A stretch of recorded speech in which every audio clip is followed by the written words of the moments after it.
देना, सत्कर्म करने की शक्ति देना, अपना नाम जपाना, घर परिवार में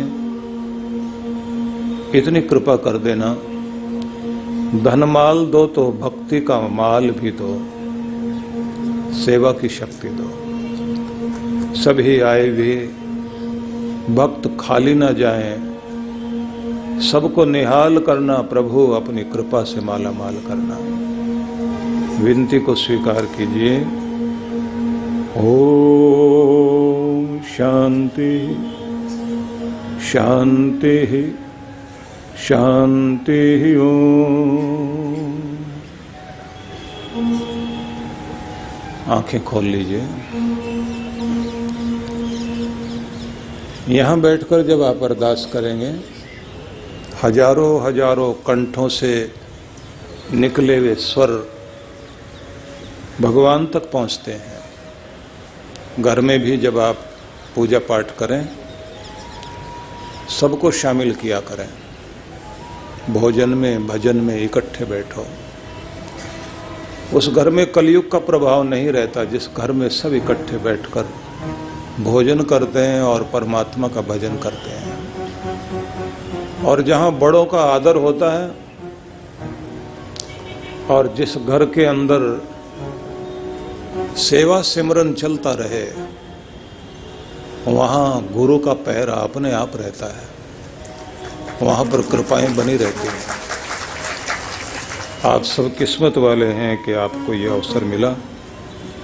याद रखिए, कभी कभी वक्त सबकी परीक्षा लेने के लिए आता है। अवतार भी धरती पर आ जाए तो परीक्षा उसकी भी होती है। जब परीक्षा का समय आता है, तब ना तो बुद्धि काम करती, न शक्ति काम करती। और जो आपके अपने होते हैं वो भी आपकी ताकत होते हैं, लेकिन उस समय वो ताकत भी काम नहीं आती। जो आपका परिचय होता है वो भी आपकी ताकत होती है, लेकिन बुरे वक्त में आपका परिचय भी लोग भूल जाते हैं। कहा जाता है ना, शेक्सपियर ने लिखा कि अंधेरा होने पर दरवाजे बंद होने लगते हैं घरों के, लेकिन जब बदकिस्मती आती है वो भी एक अंधेरा होता है, तब तो पूरी दुनिया के दरवाजे बंद हो जाते हैं। कोई भी अपना दरवाजा नहीं खोलता उस समय, पहचानना ही बंद कर देते हैं लोग। बस उससे आगे मैं कहना चाहता हूं कि कोई पहचाने ना पहचाने, कोई माने ना माने, भले ही सारी दुनिया भूल जाए, सारे दरवाजे बंद हो जाएं, एक दरवाजा कभी बंद नहीं होता, वो भगवान का है। इसलिए किसी और का भरोसा करो ना करो, अपने भगवान का भरोसा जरूर करो। और ये याद रखिए कि कुछ भी हो सके प्रार्थना जरूर किया करो। कभी कभी हमें विशेष प्रार्थनाओं की जरूरत पड़ती है। जब विशेष प्रार्थना की जरूरत पड़ती है, तब समझ लीजिए कि हॉटलाइन पर भगवान से आप बात कर सकें और उसकी कृपा मिल सके, तो उसके लिए भी मंत्र हैं। उन मंत्रों को कहा गया है कि वो है महामृत्युंजय मंत्र। और जिस समय ऐसी स्थिति आ जाए जिसे कहते हैं कि जिंदगी पर आ पड़े बात, तब मृत संजीवनी मंत्र का जाप होता है। मंत्र संजीवनी में जो मृत संजीवनी मंत्र है, उसमें गायत्री और महामृत्युंजय का सामंजस्य होता है। महाकाल, महाकाली, महादेव और महादेवी, भगवान और भगवती, दोनों की कृपा उस समय चाहिए होती है। तो इस समय आइए पहले हम लोग मिलकर महामृत्युंजय मंत्र का जाप करें, और सबके मुख से निकलेगा ना तो उसकी बड़ी शक्ति होती है। आप लोग जानते हैं कि जब विक्रमादित्य, जिनके नाम पर विक्रम संवत चलता है, उनकी परीक्षा हुई, राजपाट चला गया, और जहां छिप करके वो नौकरी कर रहे थे, वहां भी उन पर इल्जाम लग गया कि इन्होंने हार चुरा लिया है। और जब वक्त बदला, जहां वो हार रखा था रानी ने, जिस सेठ के घर में नौकरी करते थे ना, उस सेठ की सेठानी की सहेली थी रानी, वो वहां आई हुई थी और गंगा स्नान करने के लिए जाने लगी तो उसने अपना 9 लखा हार वहां खूंटी पे रख दिया। लोग कहते हैं ना, खूंटी हार खा गई थी। तो पहले खूंटी होती थी, वो मोर टाइप की, ऐसे लकड़ी की बनी हुई मोर का आकार बना देते थे। तो वो खूंटी थोड़ी हिली हुई थी, हार उस पे रखा, वो घूम गई, हार अंदर चला गया। स्नान करके महारानी आई तो उसने आते ही पूछा, मेरा हार था। वो बेचारा बैठा हुआ भजन में था। उसने कहा, जी जहां रखा होगा वहीं। देखा तो वहां तो है ही नहीं। उनके हाथ पांव तुड़वा दिए गए। वक्त आया तो उनके हाथ पांव भी ठीक हुए। और उस दिन वो महारानी फिर से आई थी। बोले, ये वही है ना जिसके हाथ पांव तुड़वाए थे। फिर से कपड़े टांग कर जैसे जाने लगी, खूंटी घूम गई, हार नीचे, हाथ में आ गया हार। उस हार को देखते उसने कहा, अरे ये तो वही है। बोले, ये इसका मतलब ये खूंटी खा गई थी हार को। और हाथ जोड़कर बोली, माफ करना भाई। बोले, माफ क्या करना, मेरा वक्त खराब था, आज बदल गया है, आज खूंटी घूम गई। तुमने सजा नहीं दी, मेरे वक्त ने सजा दी। और वो महाकाल महामृत्युंजय मंत्र को जपता था बैठकर। और बाद में उसने उज्जैनी में महाकाल का मंदिर बनवाया। आप लोग जाते हैं ना वहाँ, तो महाकाल के मंदिर में बड़े बड़े लोग जाते हैं, भगवान का नाम जपते हैं और कहते हैं ये कष्ट बीत जाए हमारा। मैंने आप सबके सामने गीता के संदेश रखे हैं। आप लोग जानते हैं कि गीता 18 अध्यायों का ग्रंथ है, जिसमें 700 श्लोक हैं। और गीता का प्रारंभ जो है विषाद योग से शुरू होता है। विषाद कहते हैं निराशा को, अवसाद, डिप्रेस हो जाना। अर्जुन क्योंकि डिप्रेस हो गया था और कृष्ण भगवान के विचारों से उसको एक नई शक्ति मिली और उसकी वीरता जागी, तो इसलिए गीता को कहा जाता है कि विषाद को प्रसाद में, प्रसन्नता में, नई शक्ति में भर देने का नाम गीता है। कायरता को वीरता में बदलने का नाम गीता है। मरण धर्मा को अमृत का संदेश जहां से मिलता है, उस ग्रंथ का नाम गीता है। माना जाना चाहिए कि अगर पूरी दुनिया में गंगा एक है, हिमालय एक है, तो गीता भी पूरी दुनिया में एक ही है, दूसरी गीता है ही नहीं। गीता जीवन का संगीत है, हम सबको जीना सिखाती है और हमारे अंदर उस शक्ति को उद्भव करती है। जहां ये सिखाया गया है कि तुम, शरीर बदलेगा लेकिन तुम रहते हो, तुम्हारी आत्मा कटती मरती जलती नहीं है। अमरता का संदेश जहां से आता है, नैनम छिंदंती शस्त्राणी नैनम दयति पावका, ये संदेश गीता का है। इसी का प्रभाव रहा कि हमारे देश को आज़ाद कराने वाले क्रांतिकारी लोग गीता से बहुत प्रभावित रहे। गीता में कर्म योग को बहुत महत्व दिया गया है और कहा गया है कि प्रत्येक व्यक्ति को कर्मशील बनकर जीना चाहिए और अपना कर्तव्य और अपना फर्ज निभाने में कभी पीछे नहीं हटना चाहिए। कर्मण्येवाधिकारस्ते मा फलेषु कदाचन। गीता में यह भी कहा गया है कि आप स्वयं का उद्धार स्वयं कीजिए, तुम्हारे लिए कोई चमत्कार करने आएगा ऐसा कभी नहीं होगा। आप ही अपने जीवन के लिए चमत्कार कर सकते हैं। आपके विचारों में वो शक्ति होनी चाहिए कि आप अपने आप को सदैव सकारात्मक बनाए रखें, नकारात्मक नहीं, नेगेटिव अप्रोच नहीं होनी चाहिए। उद्धरेत आत्मना आत्मानम न आत्मानम अवसादयेत। अपना उद्धार स्वयं करो, क्योंकि हम अपने विचारों से खुद को ही पीछे धकेलने लग जाते हैं। गीता ये कहती है कि आप ही अपने मित्र हो और आप ही अपने शत्रु हो। जब आप खुद के साथ शत्रुता जैसा व्यवहार करने लग जाते हैं, दुश्मनों जैसा व्यवहार करने लग जाते हैं, तब आपका विकास रुकता है। मैं कुछ नहीं कर सकता, मैं आगे जा नहीं सकता, मेरा साथ देने वाला कोई नहीं है, मेरा परिवार ठीक नहीं, मेरी दशा ठीक नहीं है, मेरा वक्त ठीक नहीं है, मुझे कोई पसंद नहीं करता, मेरे साथ हमेशा बुरा ही हुआ। बहुत तरह के इस तरह के विचार जब व्यक्ति के अंदर आने लगते हैं तो समझ लीजिए कि वो खुद का दुश्मन बनकर बैठ गया।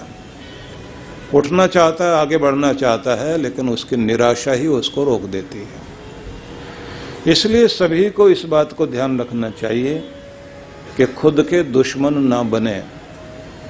और दुनिया आपको हंसेगी, दुनिया मजाक उड़ाएगी, दुनिया आपको आलोचना करके आपकी मुस्कुराहट के दिए को भी बुझाने की चेष्टा करेगी, लेकिन जो आदमी प्रत्येक तरह की विषमताओं के बीच भी हिम्मत से खड़ा रहता है, मुस्कुराता रहता है, किसी बात से न डरता न घबराता, दुनिया में राज करने का और सिर उठाकर जीने का हक उसे मिला करता है। तो वो शक्ति आपको अपने अंदर खुद पैदा करनी होती है। गीता में इस बात को बहुत बल दिया गया है कि कभी भी अपने आप को दीनहीन मत बनाओ, और अगर कभी दीनता हीनता के विचार आए तो खुद को खुद समझाओ। माँ बाप की भी बड़ी भारी जिम्मेदारी होती है। जिम्मेदारी होती है कि अपने बच्चों को वो प्रेरणा दें जिससे बच्चे डरपोक न बने। भारत देश भरत के नाम से भी जाना जाता है। शकुंतला का बेटा महाराजा बना, लेकिन जब छोटा था तो शेर के बच्चों के दांत गिन करके खेला करता था, और शेरनी अगर उसके बच्चे के पास कोई आ जाए तो फाड़ के खा जाती है। आप सोचिए कि क्या बहादुरी रही होगी। मुझे छत्रपति शिवाजी का उदाहरण याद आता है।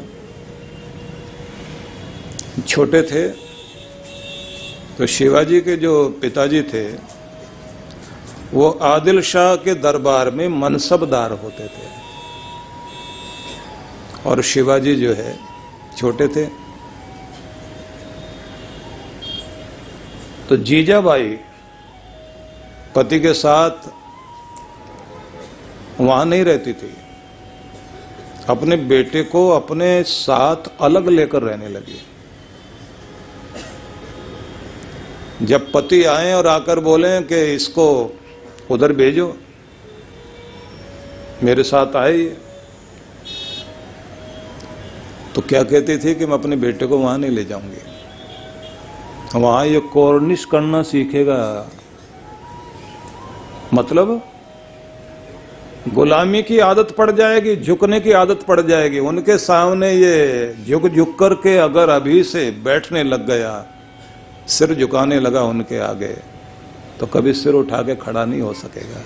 ये दुनिया में अत्याचारी और गुलाम बनाने वालों को गुलाम बनाने के लिए आया है, उनके सामने तनकर खड़े होने के लिए आया है। मैं अपने बेटे को वीर बनाना चाहती हूँ, मैं उसको कायर नहीं बनाना चाहती। नौकर जैसा व्यवहार नहीं करना चाहिए मेरा बच्चा, मैं यहां रखूंगी उसको। मां का प्रभाव था ना, मां ने पहले ही ऐसा सिखाना शुरू किया कि ये गुलामी वाली आदत नहीं डाल लेना अपने अंदर। पिता ने बोला भी कि मैं वहां हूं तो मैं अच्छे ओहदे पर हूं, शान से रहता हूं। उन्होंने कहा लेकिन मैं अपने बेटे को कुछ अलग रूप में देखना चाहती हूं। माता पिता जब अपने बच्चों को संस्कार देते हैं ना और घर का वातावरण बनाते हैं, उनके अंदर वीरता जागती है। राजा रणजीत सिंह का उदाहरण याद कीजिए। अपने पिता के साथ एक जोहरी के दुकान में गए थे वो, और एक हीरा पसंद कर लिया। बच्चे ने हीरा उठा के हाथ में लिया, पिता ने रखवा दिया, रखो यहीं, इतना छोटा हीरा पहनने के लिए तू नहीं आया। एक दिन वो स्थिति आनी चाहिए कि कोहिनूर तेरी पगड़ी में सजना चाहिए, पूरी दुनिया देख सके कि ये रणजीत सिंह है। और उसने किया, ये गौरव प्राप्त हुआ उनको कि राजा रणजीत सिंह के पगड़ी में कोहिनूर सजा। माँ बाप अगर बच्चे के अंदर संस्कार देंगे, जिम्मेदारी बहुत होती है, इसलिए गीता घर में होनी चाहिए, गीता की शक्ति होनी चाहिए आपके घर में। हमारे देश में कोर्ट में गीता पर हाथ रखकर कसम खाने की परंपरा रही है, अब थोड़े टाइम से बंद कर दी गई है। बंद क्या, अपनी मर्जी। लेकिन आपसे निवेदन करना चाहता हूं, जिस ग्रंथ को देखकर सिर झुकाया जा सकता है और जिसको देखकर कसम खाई जा सकती है, उसके आगे माथा झुकाने के साथ साथ कोशिश कीजिए वो माथे में भी बैठे, क्योंकि हम अपने ग्रंथों के प्रति अपना आदर तो व्यक्त करें, लेकिन ग्रंथ में जो संदेश है जब वो दिल में उतरता है तो फिर जिंदगी बनती है, तब जीवन कुछ अद्भुत होता है। तो वेदों में यह कहा गया है, अनुव्रतः पितु पुत्रो मात्रा भवति सम्मनः जाया पत्ते मधुमतीम वाचम बत्तु शांतिवाम। तुम्हारा घर जिसमें तुम रहते हो, महत्वपूर्ण बात होनी चाहिए कि पिता तो फर्ज पूरा करे, लेकिन बेटे का भी फर्ज है कि पिता के अनुव्रत हो जाए।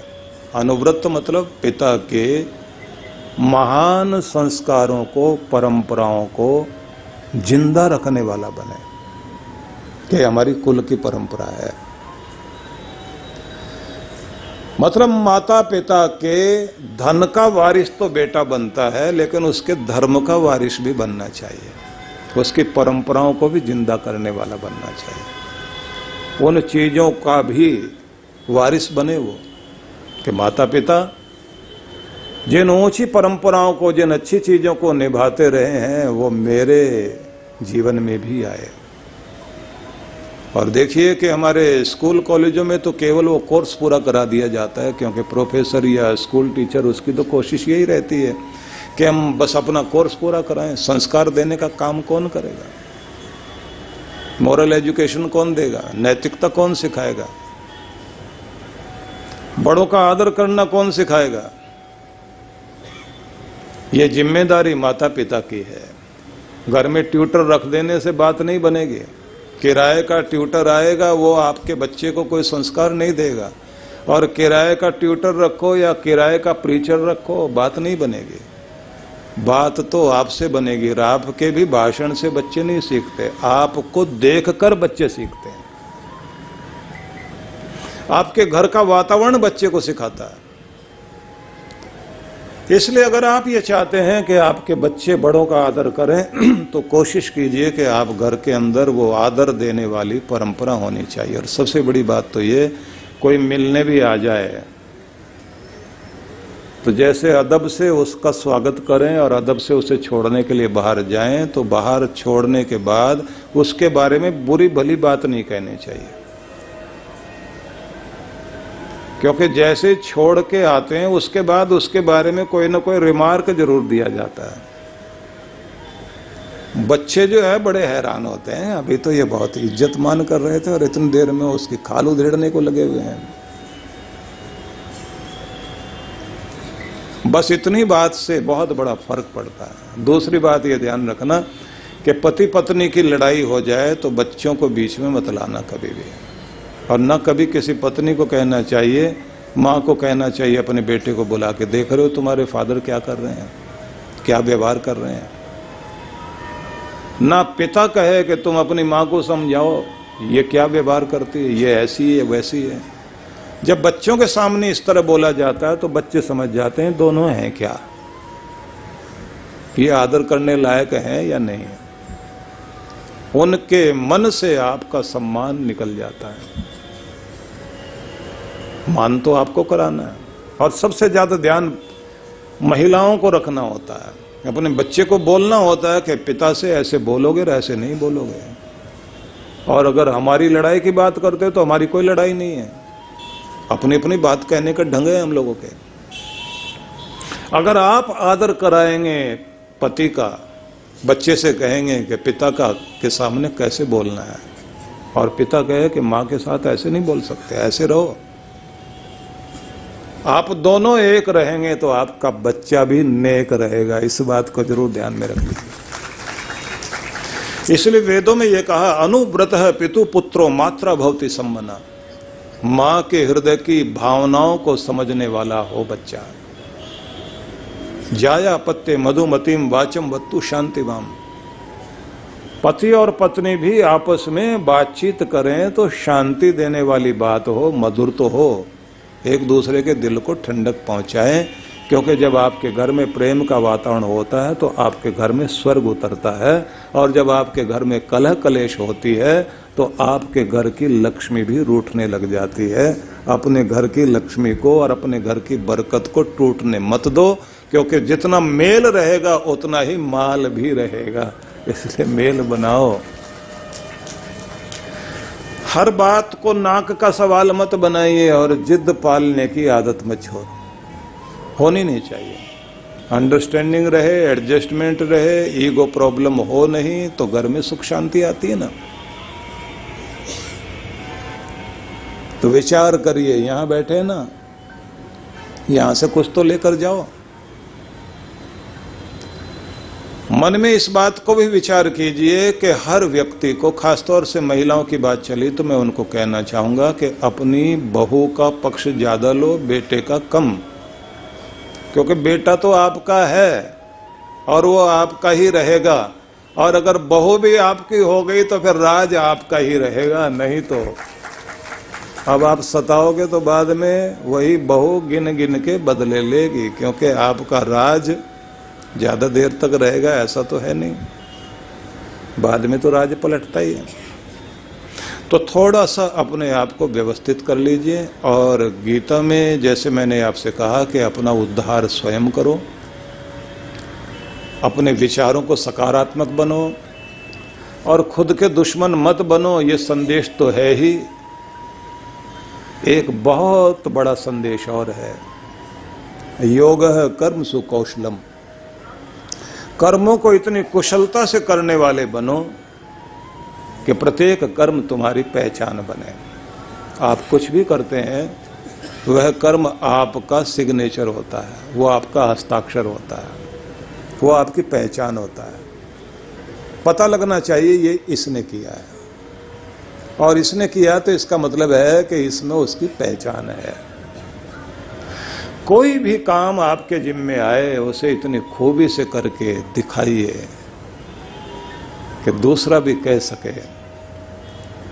इसके काम करने का ढंग ही अलग है। और अगर आपको बेगार टालने की आदत पड़ जाए तो पहले से और खराब करते चले जाओगे, और अगर बेहतर करने की आदत पड़ जाए तो हर बार आपकी कोशिश होगी पहले से और बेहतर मैंने करना, और जिसको बेहतर करना आ गया बस बेहतर जिंदगी जीना भी उसी को आ गया। हर दिन नई चेंज लाओ अपने अंदर। नया साल आ रहा है ना, तो नया होना है। बात करने का ढंग थोड़ा नया करिए, पहले से बेहतर कीजिए। उठने बैठने का, अपनी मुस्कुराहट में अंतर लाइए, पहले से और ज़्यादा अच्छी बनाइए।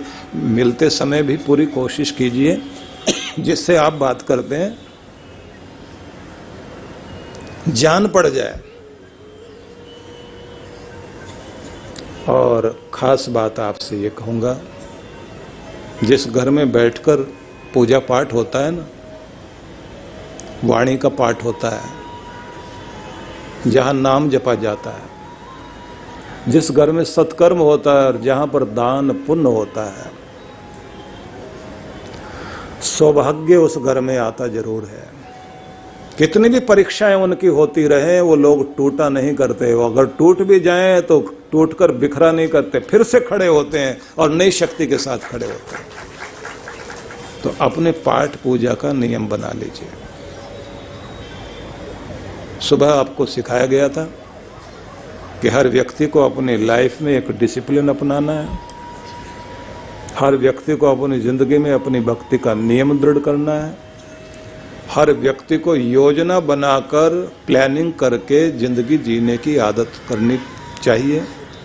यहाँ तक कि अगले दिन के लिए भी आप पहले दिन तैयारी करके सोइए। और हर एक आदमी को अपना जीवन प्रबंधन, लाइफ मैनेजमेंट, टाइम मैनेजमेंट, आप बिजनेस मैनेजमेंट तो सीख ही रहे हैं, ये प्रबंधन अगर आपको आ गया तो फिर आपकी जिंदगी कीमती बनती है। और ये तब होगा जब आप थोड़ी देर के लिए वक्त निकालकर अकेले बैठा करें।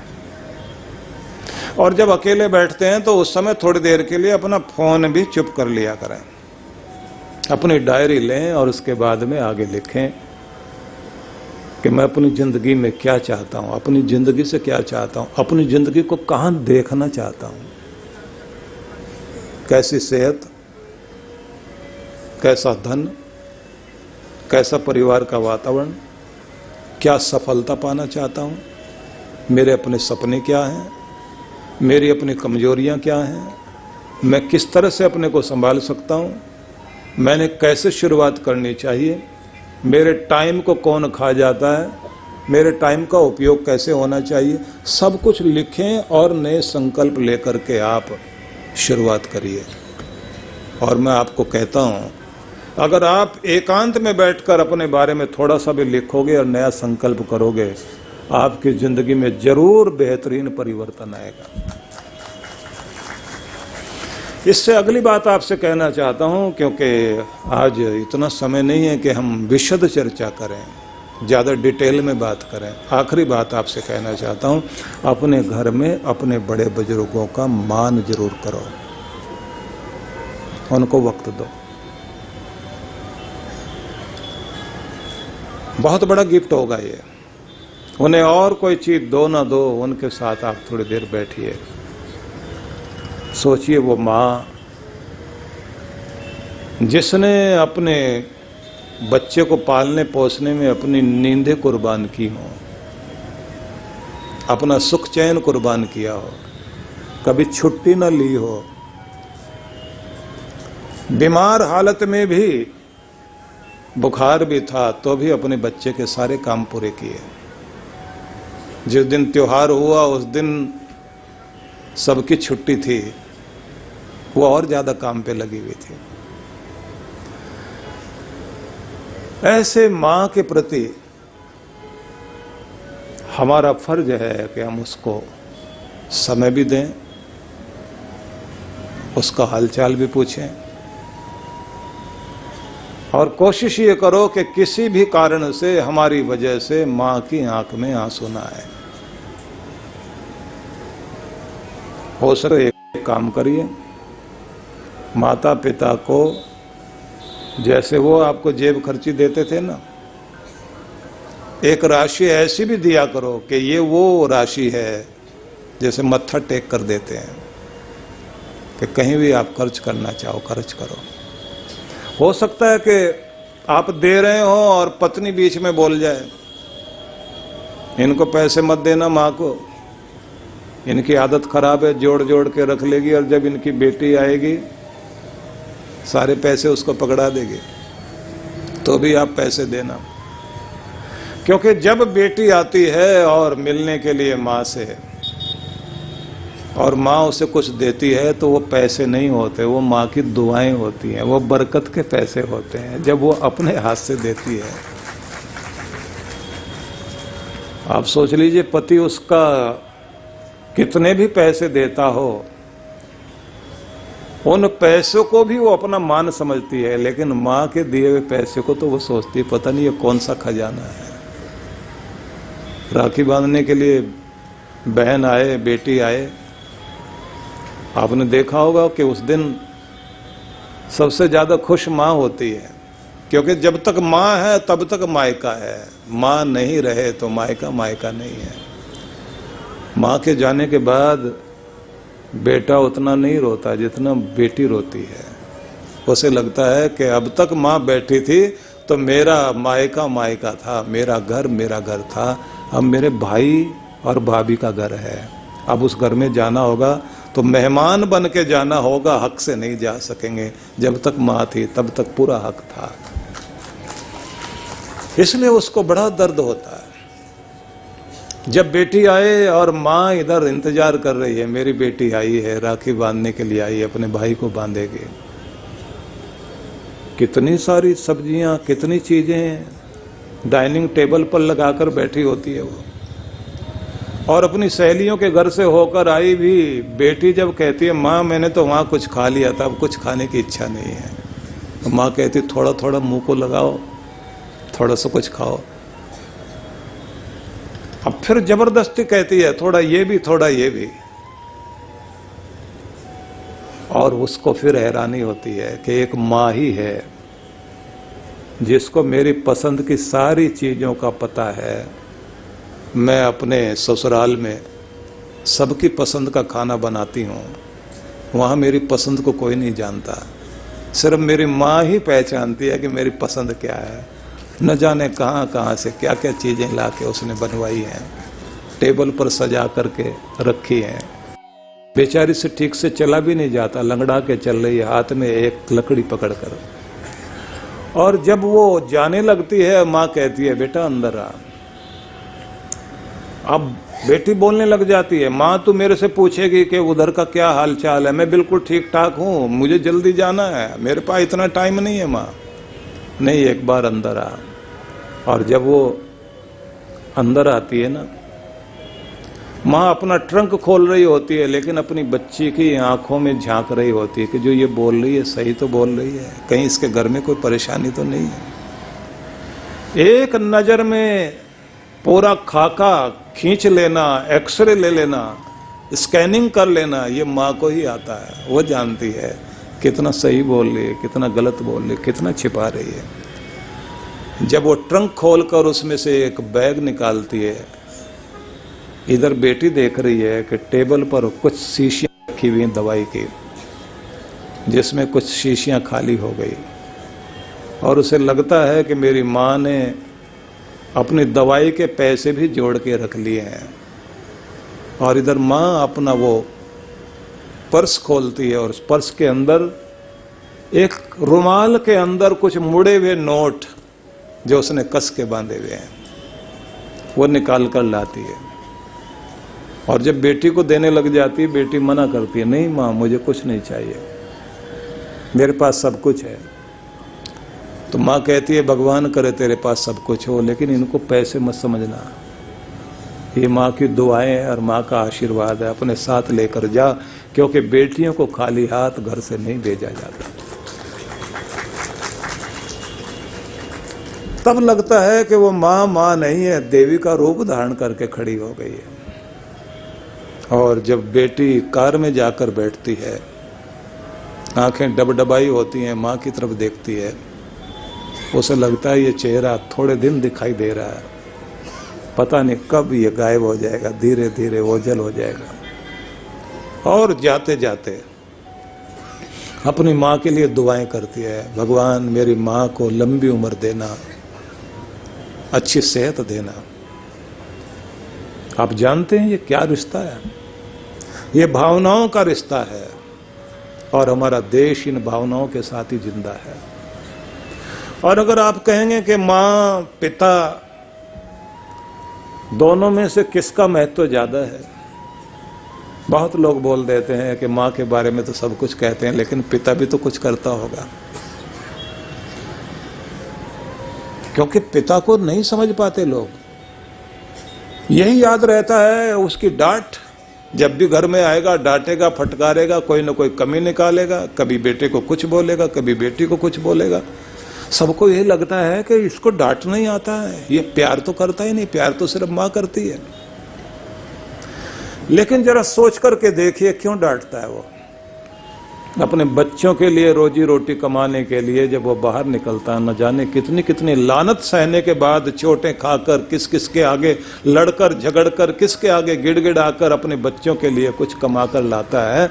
और जो घर में आता है, आते ही उसको जब देखता है कि उसका बेटा लापरवाह बनकर के टीवी देख रहा है और किताब को सामने उलट के रखा हुआ है, तब उसको गुस्सा आता है कि मेरी जिंदगी में तो कोई कमी रह गई, मैं लापरवाह हुआ, पीछे रह गया, पर मेरा बेटा पीछे न रह जाए, इसलिए वो डांटने लग जाता है। वो उसका प्यार बोल रहा होता है। हम लोग नहीं समझते कि वह प्यार किस तरह बोल रहा है। ये जब पिता नहीं रहता तब याद आता है वो क्यों डांटता था, वो क्यों बोलता था। और जब किसी का बच्चा उस पिता से भी आगे निकल जाता है, उस दिन उसके कंधे चौड़े होते हैं, उस दिन सीना चौड़ा होता है, दुनिया को बताता मेरा बेटा ये बन गया है। और जब किसी बेटे के कारण पिता की पहचान बनती है और वो कहता है ये जज है, मैं इसका बाप, जज का भी बाप, उसके कहने का ढंग अलग होता है, सीना चौड़ा होता है उसका उस समय, मेरा बेटा ये बन गया। और सोचिए कि अगर पिता है तो माँ की सिंदूर, उसकी मांग जो सजी हुई उसके कारण ही है, उस घर में जो रोशनी है तो उसके कारण है, उस घर का खंबा बनकर कोई खड़ा हुआ है जिसके ऊपर पूरा घर टिका हुआ है तो वो पिता ही है। और अगर उस घर का कोई चौकीदार है तो वो भी पिता है। जब तक वो बैठा है किसी की हिम्मत नहीं है उस तरफ निगाह भी उठा के देख सके। इसलिए केवल मां की बात कही जाए ऐसा नहीं, अपने कंधों पर बैठा कर दुनिया दिखाने वाला पिता ही तो है। खुद सीढ़ी बन जाए और सीढ़ी बनकर कहे कि तू मुझसे होकर आसमान देख, ऐसा बोलने वाला पिता ही तो है। इसलिए व्याख्या करने का समय नहीं, मैं सिर्फ ये कहना चाहता हूं वो देवी देवताओं से भी अधिक महत्वपूर्ण है आपके घर के वो बड़े बुजुर्ग, वो माता पिता। कोशिश करो उन्हें मान दिया जा सके, उनके लिए वक्त निकाला जा सके। आप सबके लिए बहुत बहुत शुभकामनाएं करता हूं। हम लोग फिर मिलेंगे।